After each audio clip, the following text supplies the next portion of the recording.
दिवाळी संपली पण त्या आठवणी अजूनही मनात ताज्याच आहेत. गोड लाडू, करंजा, चकल्या, चिवडा आणि त्याचबरोबर थोडंसं वाढलेलं वजन.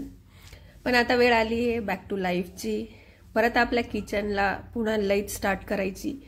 सकाळचा चहा, टिफिनची तयारी, संध्याकाळचं जेवण आणि आपला जॉब, ह्या सगळ्या गोष्टी परत आपल्या लाईफमध्ये येत आहेत आणि आपली लाईफ जी आहे ती रुटीनमध्ये येणं खूप गरजेचं आहे. बजी बबल्समध्ये तुम्हाला सगळ्यांचं स्वागत आहे. आज मी तुमच्यासाठी घेऊन आली आहे परत एक नवीन व्हिडिओ. खूप मोठ्या गॅपनंतर, दिवाळीच्या सुट्ट्यांनंतर हा माझा पहिला व्हिडिओ. तर चला आज आपण बघूया आजच्या व्हिडिओमध्ये बॅक टू लाईफ. दिवाळीनंतर सगळ्यांनाच वाढलेल्या वजनाची चिंता असते आणि फराळाच्या गोड आठवणी मनात ठेवून वजन हलकं करण्याची गरज सगळ्यांनाच भासते.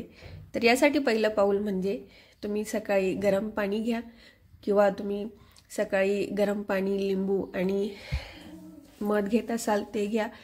ग्रीन टी पण तुम्ही घेऊ शकतात. इथे मी ग्रीन टी घेत आहे आणि त्याच्याने खूप छान वाटतं आपल्याला आणि वाढलेलं वजन जे आहे ते आपोआपच आपल्या कंट्रोलमध्ये येतं. तर चला आजच्या व्हिडिओमध्ये आपण बघणार आहोत की दिवाळीनंतर आपलं लाईफ जे आहे ते नॉर्मलला कसं आणायचं आणि नॉर्मल रुटीन जे आहे ते खूपच गरजेचं आहे. याची सुरुवात आपण करूया सकाळच्या या हेल्दी ड्रिंकने. तुम्ही काहीही कन्सिडर करा पण ते घ्यायची सवय जरूर लावा. नेक्स्ट आहे दिवाळीचं सामान. बऱ्याचदा काय होतं की आपण लक्ष्मीपूजन करतो आणि गावी निघून जातो. मग हे सगळं डेकोरेशनचं सामान जे आहे ते जे ॲज इट इज घरामध्ये राहतं आणि ज्यावेळेस आपण घरून येतो त्याच्यानंतर स्कूल चालू झालेला आहे, जॉब चालू झालेला आहे, या चक्करमध्ये ह्या सगळ्या गोष्टी ज्या आहेत त्या मॅनेज करायच्या राहून जातात. डेकोरेशनचं सामान जे आहे ते परत व्यवस्थित नीट ठेवणं खरंच खूप गरजेचं आहे. कारण ते आपण नुसतंच डेकोरेशनचं सामान नाही आहे तर ते आपल्यासाठी क्रिएटिव्हिटी आहे. प्रत्येक वेळेस नवीन न घेता आपण जे बनवलेलं आहे कल्पकतेचा ठेवा आहे. फक्त या वस्तू नाही आहेत तर त्या कल्पकतेचा ठेवा आहे. प्रत्येक वेळेस आपण नवीन न घेता जुन्याचाच यूज करूया आणि प्रत्येक वेळेस आपण हे जे डेकोरेशनचं सामान आहे ते व्यवस्थित बॉक्समध्ये ठेवून घ्या. जसं इथे फ्रेम बघा मी सगळ्या चिटकवलेल्या होत्या आणि आता व्यवस्थित त्यांना मी पॅक करून बॉक्समध्ये ठेवते.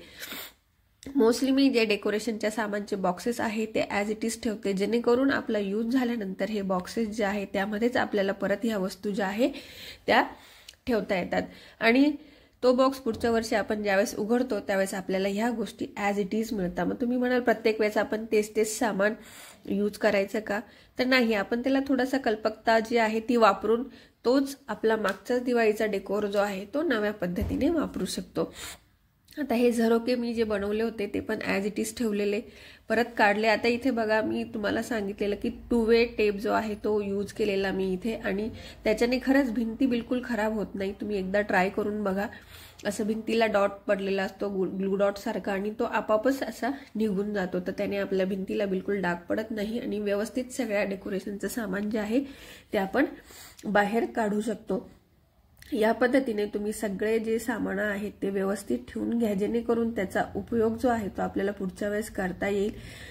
त्याला लेबल लावा कोणत्या बॉक्समध्ये काय आपण ठेवलेलं आहे. पुढच्या वर्षी तोच कंदील पुन्हा उजळेल आणि त्या माळा पुन्हा आपण वापरू शकू दरवाजावर तोरणासाठी किंवा आपल्या डेकोरेशनसाठी. ह्या पद्धतीने मी बॉक्समध्ये पॅक करून ठेवते. माळा आपण खूप जास्त वापरतो आणि त्या व्हर्सटाईल आहेत. म्हणजे तुम्ही त्याच्याने डेकोरेशन करू शकता, तुम्ही त्याच्याने रांगोळी बनवू शकतात, तुम्ही त्याच्याने पडदा बनवू शकतात. म्हणजे प्रत्येक डेकोरेशनमध्ये तुम्ही ह्या माळा ज्या आहेत त्या वापरू शकता. आता ह्या माळांना ऑलमोस्ट मला 4 ते 5 वर्ष झालेली आहेत पण त्या ॲज इट इज आहेत आणि प्रत्येक वेळेस काही ना काही थोडं ॲड होत जातं. त्यामुळे मी ह्या गोष्टी ज्या आहेत त्या एकदम व्यवस्थित ठेवते. हे बघा एक बॉक्समध्ये त्यांना मस्तपैकी पॅक करून घ्यायचं, त्याच्यावर लेबल लावायचं आणि रियूज करायचा. परत तेच सामान नव्या पद्धतीने आपण वापरायला रेडी होतो नेक्स्ट टाइम. अशा पद्धतीने बॉक्समध्ये मी मस्तपैकी पॅक करून त्याला सील करून ठेवते आणि त्या बॉक्सवर नाव लिहून ठेवायचं की याच्यामध्ये आपण काय ठेवलेलं आहे. कारण दिवाळीचा अर्थ फक्त नवीन खरेदी नाही तर जुनं जपणं आहे. जसं आपण नाते जपतो आणि निसर्गाशी नातं टिकवणं सुद्धा. या पद्धतीने मस्तपैकी बॉक्समध्ये मी सगळ्या माळा पॅक करून घेतलेल्या आहेत. त्याचबरोबर मातीच्या पणत्या, डेकोरेशनच्या माळा, अजून दुसऱ्या काही माळा असतील त्या, नंतर कलर्स, रांगोळी, दिवे, या सगळ्या गोष्टी मी अशा पॅक करून ठेवते. याचा डिटेल व्हिडिओ ऑलरेडी आहे माझ्या चॅनलवर, तो तुम्ही बघू शकता. आणि सगळ्यात मोठा नेक्स्ट म्हणजे किचन. आपल्याला परत दिवाळीनंतर ज्यावेळेस आपले रुटीन चालू होतं त्यावेळेस ह्या गोष्टी ज्या आहेत ह्या आपल्याला बॅक टू नॉर्मल लाईफला घेऊन येतात. मुलांचा डबा, आपला डबा, ऑफिस, या सगळ्या गोष्टी करता करता किचन जे आहे ते आपल्याला प्रत्येक वेळेस सावरायला लागतं. किचनचं काम आवरलं की लगेचच किचन साफ करून घेणं ही सगळ्यात चांगली गोष्ट आहे. पटापट सगळ्या गोष्टी आपण आवरून, आणि हा किचन जो आहे एकदा आवरून ठेवला की आपल्याला ते नेक्स्ट कामासाठी सुद्धा यूज होतो. किंवा आपण संध्याकाळी ज्यावेळेस येतो ऑफिसमधनं त्यावेळेस आपला किचन जो आहे तो ॲज इट इज आपल्याला सापडतो. त्याचबरोबर काही ज्या गोष्टी झाकायच्या असतील, काही ठेवायच्या असतील, काही क्लिनिंगला द्यायच्या असतील, ह्या सगळ्या गोष्टी आपण ज्या आहेत त्या पटापट मॅनेज करता येतात. रात्रीची तयारी म्हणजे आपला सकाळचा आराम. जर आपण रात्री सगळ्या डब्यांची वगैरे तयारी करून ठेवली तर दुसऱ्या दिवशी लागणारे सगळ्या गोष्टी आधीच सेट करून ठेवला तर सकाळचा वेळ जो आहे तो कमी होणार नाही आणि आपल्याकडे वेळ राहील रेडी व्हायला सुद्धा आणि आपल्या सगळ्या गोष्टी ज्या आहेत त्या व्यवस्थित ठेवायला सुद्धा. अशा प्रकारे सगळं आवरलं की मी हा किचन जो आहे तो छानपैकी सेट करून ठेवते, पुसून घेते. आपण एक पोछा मारला की आपला किचन ओटा जो आहे तो क्लीन होतो आणि सगळ्या गोष्टी ज्या न लागणाऱ्या आहेत किंवा ज्या आपण वापरलेल्या आहेत त्यांना जागच्या जागी ठेवून पुढच्या दिवसासाठी आपण तयार करू शकतो.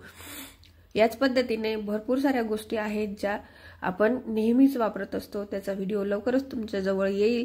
आणि ऑलरेडी माझ्या चॅनलवर ऑर्गनायझेशन, डिक्लटर, क्लिनिंगचे सगळे व्हिडिओ आहेत तर ते तुम्ही जरूर बघा. तुम्हाला काही सजेशन्स असतील तर तुम्ही जरूर कळवा.